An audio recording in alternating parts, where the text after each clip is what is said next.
haddaba sheekada ayaa waxay isku bedeshay haweeney bodyguard ah ayaa waxay guursatay booskeeda oo ka weyn 41 sano kadibna maalintii xigta ayaa laga helay meydkiisa qolkiisa sidaa darteed waxay dhaxal u heshay hanti aad u tiro badan waxayna sidoo kale isu jahayaan ninkan ilmihiisa oo xaaskiisa ay dhashay halka asiga uu dhalin ilmaha haddaba sidee wax u dhacay haddaba sheekada qaybta hore waxay noo mareysay iyadoo Jermaanka gabadhan soo bandhigana inuu guursado laakiin jacayl uma guursaneen laakiin wuxuu guursanay inuu ilmihiisa ka aarsado macnaha xaaskiisa ilmaha ay dhashay maadaama ay ka dambeeyeen gabadhiisa dhimashadeeda sidaa darteed wuxuu doonayay inuu dhaafsiiyo dhaxalka oo sida uu aarsado laakiin waxa arkeen ayaan raan markaan inay ka diidayso inay guursato ninkani oo ay isguursadaan sidaa darteed waxay aadaysaa guriga qolka ay gelaysaa kadibna waxay soo arursanaysaa dharkeeda si ay u baxdo isla markaas ayaa hooyadeed soo wacayso ayadoo weydiisanayso lacag markaas ay ku kacaysaa gabadhan wayna ka ogolanaysaa overkii uu soo dhigay ninkani waxayna sidaa ku ogolanaysaa inay naqato maqaalintii ilmaha lagu dabi lahaa oo dambiilayaalka sirtoodan loo soo bandhigi lahaa guurka hor Awukatili ayaa wuxuu diyaarinaa kontraada ay gabadhan iyo Jermaanka geli lahaayeen kontraadan waxa ku qoran maalintuu dhimanayo Jermaanka iyo in 3 bil ka bacdi doorasho kambaniga la qaban doono dhimashada Jermaanka Young Rana ay waajib ku tahay inay ka qayb gasho doorashadaasi si ay Sunyan iyo walaalkeed riyadood u burburiso halkan awoodda ay dhaxalka ku leedahay ay ugu soo bandhigato taasoo ka risaagi doonta inay kambaniga wax lagu ku yeeshaan ama maamulka ay soo galaanba Young Rana dhaxalka shuruudan kaliya ay si toos ugu heli doontaa markay fuliso kadib laakiin si walba ahaato Jermaanka dhimashadiisa waxa la rabaa Young Rana inay gacanteeda ku disho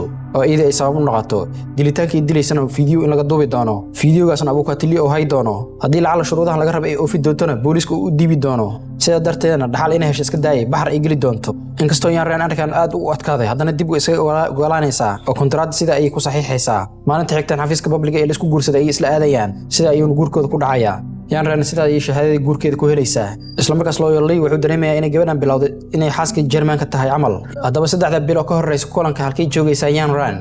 looyarli ayaa markaa warbixinta dhammaystiran siinay wuxuuna u sheegayaa magaalada yar oo Mujaan yiraahdo inay joogi doonto magaaladaasna wax tariin ama bas ama tagaan kaliya baawur ayaa lagu tagaa waxayna ku habboontaa si ku meel gaar inay meeshaas ku sii dhuumato maadaama Shonyin iyo Shonyu hadee maqlaan gabadhan inay xaaska Jermaanka tahay isla markaas bilaabi doonaan inay gabadhan ka takhalusaan dilkeedana qarash badan ku bixi doonaan Mujaan sababtoo Jermaanka u doortay kaliya maahan inay gabadhan ku dhuumato waa inuu sidoo kale god siraad ugu qodaa meeshaasi si haddii ay dilaa gabadhan u soo diraan qof meeshaasi kadibna loo qabto sidana sirtooda loo ogaado sidoo kale magaalada Mujaan waxaa degan ninkan lagu magacaabo Domin waana wiil ka ganacsi strawberry-ga wuxuu leeyahay beer strawberry ka soo baxdo magaalada inuu soo obgeeyo strawberry-giisa sidoo kale Jermaanka uu keenay strawberry-giisa fresh ka ah waxaan arkaynaa maalin asigoo strawberry-giisa soo dejinayo albaabka baabuurka oo ku dhici raba ayaa waxa ka qabanaysa Young Rana kadibna markuu soo degto asigoo dhahayo Umad Celi haddana wajigeed arki maayo hore ay u sii dhaqaaqaysaa Awukatili ayayna qaraabo yihiin ninkani tan ayaana kamid ah sababaha Jermaanka u doortay meeshaani sidoo kale Awukatili gabadhan wuxuu u sameeyay aqoonsi cusub wuxuuna ka dhigay inay tahay macallimad ilmaha yaryarka halkaasna ay macallimad ahaan u tagayso sidoo kale Jermaanka Lee Domin saaxiib ayuu leeyahay maxay strawberry-giisa ayuu aad u jecel yahay mararka qaar markuu keenana aad ay u shakeystaan oo wada fadhiistaan markaan waxa arkeen ayagoo wada fadhiyo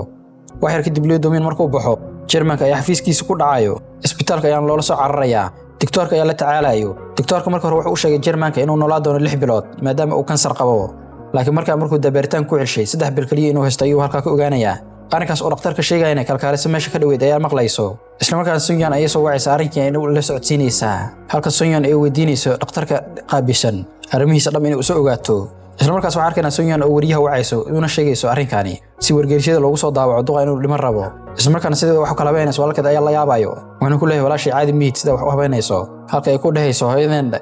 hantideeda si dib u soo celinayno 28 sano ayaa sugeynay markaan ayana noo suurto galaysaa habeen saxariir badan kadib Jermaanka markaan wuxuu go'aansaday inuu qorshihii dilka halkiisa ka si aan baqaado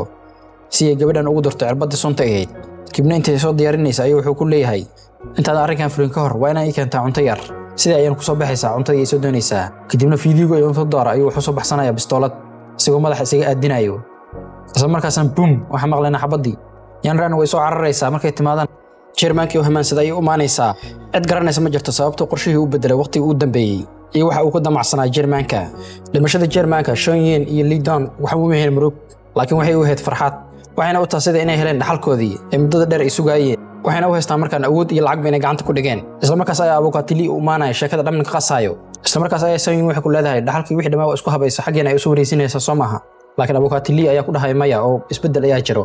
kadibna labadooda ayuu soo waday si uu isku baro ayaga iyo Young Rana wuxuu u sheegay Jermaanka intuu dhiman ka hor inuu gabadhan guursaday xaaskiisana ay tahay arrinkaas oo labadooda ka caraysiinayo markaas ayaa Lee Don xanaaqsan xageeda soo aadayo kadibna walaashii Sunyan ayaa ku qaylinayso kadibna Young Rana xageeda ay aadaysaa si uu absato uguna qasabtay arrimaha inay dib ugu baxdo farahana kala baxdo waxayna ku leedahay gabariyay maxaa tahay maxaan isku malaysaa markaas ay si lama filaan waxay Yan Ran ugu jawaabaysaa saacan laga bilaabo waxaan ahay hooyada ee hooyo ugu yar